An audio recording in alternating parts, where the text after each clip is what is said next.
Hey, what's up you guys? It's Dorothy and welcome back to my channel. In today's video we're going to go into part 2 of chapter 8 of Killing Mr. Griffin by Lois Duncan. I know I said at the beginning of the last video that I was going to stop doing parts, but if you've already watched it, you know that my dog was such a big distraction in that one, so we had to break it up into another part. So let's keep on reading.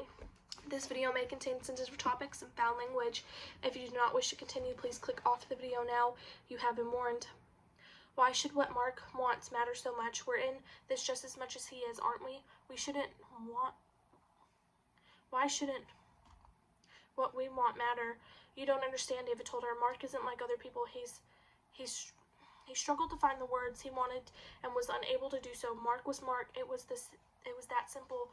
You didn't try to explain Mark, you just accepted him, but Mark's not here now, and we are. Please, David, we've got to go up there.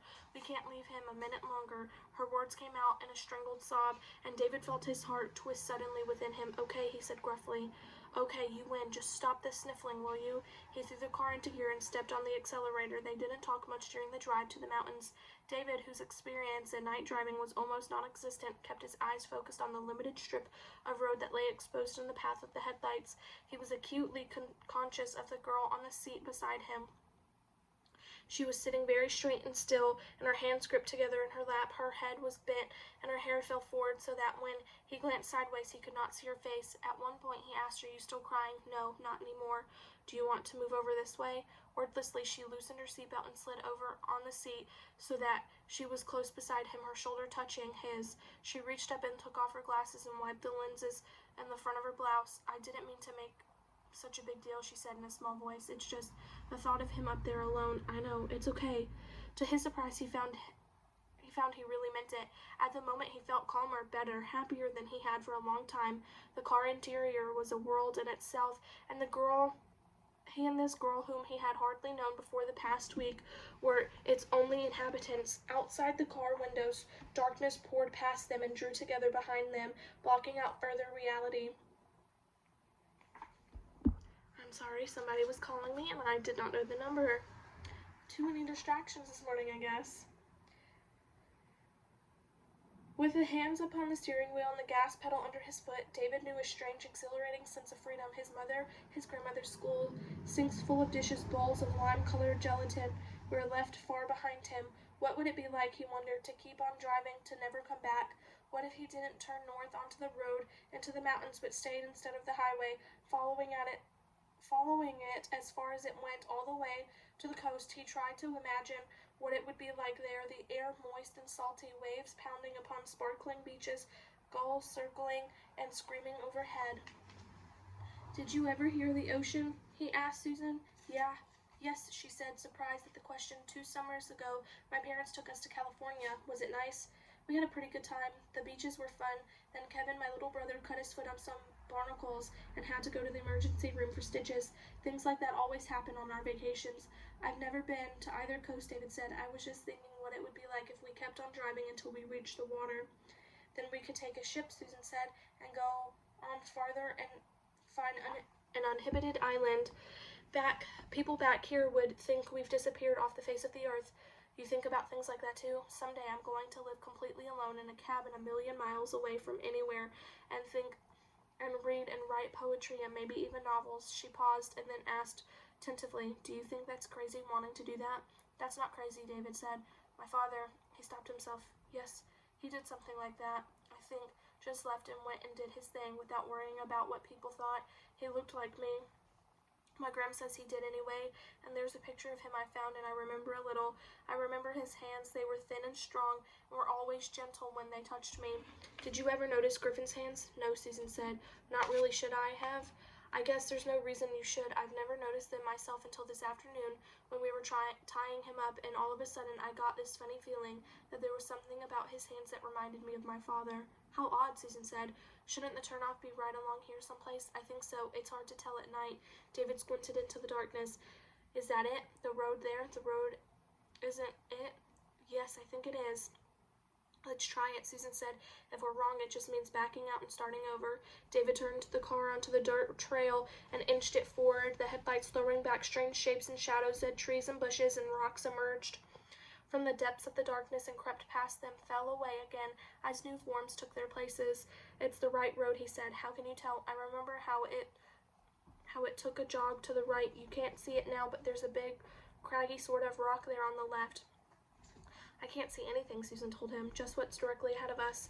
Some time later she asked, "Haven't we come too far?" "No way. We've got to go to the end, remember? But it's taken us so long." "That's because I'm driving so slowly. All we need is to get stuck here." Coffee is helping my throat. "That would really fix things." They drove on in silence, and then suddenly they were at a clearing. Susan caught her breath with a little gasp. "Someone's here." "No, that's Griffin's car." "You left it parked right here. Anybody could see it." "Who's going to see it? Nobody comes up this far, especially at night." He pulled up next to the Chevrolet and turned off the ignition and the headlights immediately. They were overwhelmed by silence, complete, unbroken, heavy-weighted, the absolute stillness of the forest at night.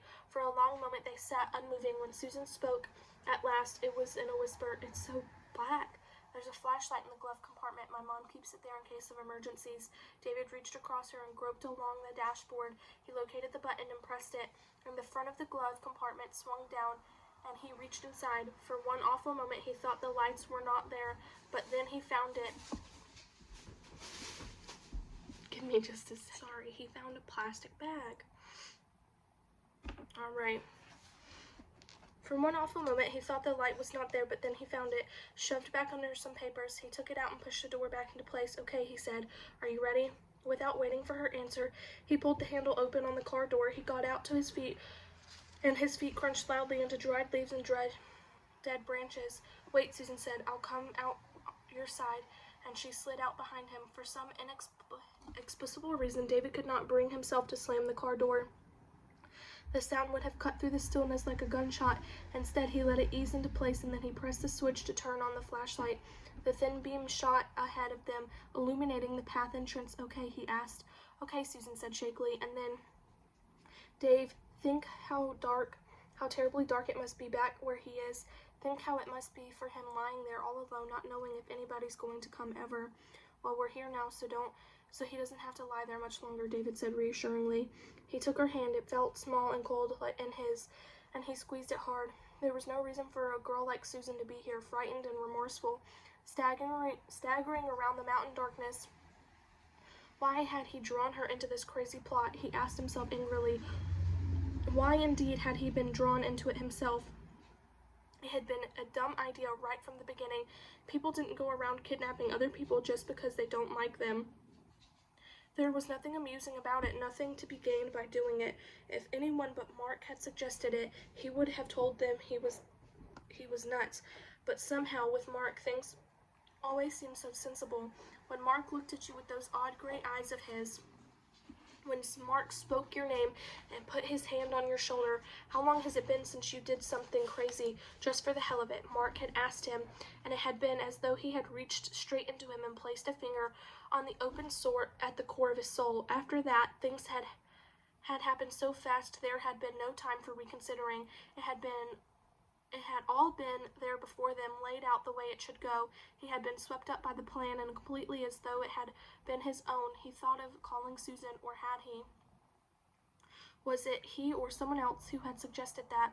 He had hardly known Susan at that point. To him, she had been no more than a studious, shy little mouse of a girl who had tried to help him catch his papers when the wind had caught them. "Well, let's go," he said. "The sooner we get there, the sooner it's done. He's going to be one mad dude when we get to him." The beam of the flashlight led them forward, and a moment later, the bushes closed in behind them a few paces more, and they could hear the waterfall. It grew louder and louder, much louder than it had seemed in the daytime, as though the whole night was made up of rushing water. As they approached the stream bank, David tightened his grip on Susan's hand. "There's no way you're going to get him out of here without untying him," he told her. You do know that, don't you? If Jeff were here, he could do it. He'd just drag him out of the ropes and blindfold still on him. But I'm not a jock. We'll have to untie him here and let him walk out. I know what I mean is he'll see who we are. There's no way to prevent it. We're really letting ourselves in for it. He can have us expelled. I know, Susan said again. It doesn't matter. I mean, of course it matters, but we don't have any choice, do we? I guess not, David said. The light moved ahead and fell upon him. The man by the stream, he was lying exactly as he had been when they left him, straight and still, the blindfold neatly in place. A cry broke from Susan's lips, and she dropped David's hand and hurried forward. Oh, she moaned, dropping to her knees beside the still figure. Oh, Mr. Griffin, I'm so sorry. I'm so sorry, so sorry. Her voice broke, and she grasped the rope at the man's wrist, fumbling for the knot. David, I can't find the end. How did you tie this? Oh, please hurry and get this off of him. It's cutting off his circulation. Here. It goes all the way around behind. David knelt down beside her. I'm sorry too, sir. This was dumb, rotten thing to do. We'll have you undone in a minute. Try to roll over sideways so I can reach the knot and back. The man did not move. He's asleep, Susan said in amazement. How could he be asleep with the ground so hard? Mr. Griffin, wake up. Please wake up. We're here to take you home. Move back, Sue, David said hoarsely. But we've got to wake him. I said move back. Let me get at the blindfold. He gripped the cloth with the numb fingers and yanked upward until it slid off the forehead to the ground. Then he lifted the flashlight and turned the beam straight into the man's face. His eyes are open, Susan breathed. He's not asleep. His eyes are open. He's not asleep, David agreed softly. Then why doesn't he move? Why doesn't he say something? Mr. Griffin, it's Sue, Susan McConnell from your lit class. Remember, please, Mr. Griffin. David turned the light away from the wide, unblinking stare of the man in the ground beside him. He's not asleep, he said. He's dead. That is the end of chapter 8. I will see you guys in the next video. Bye.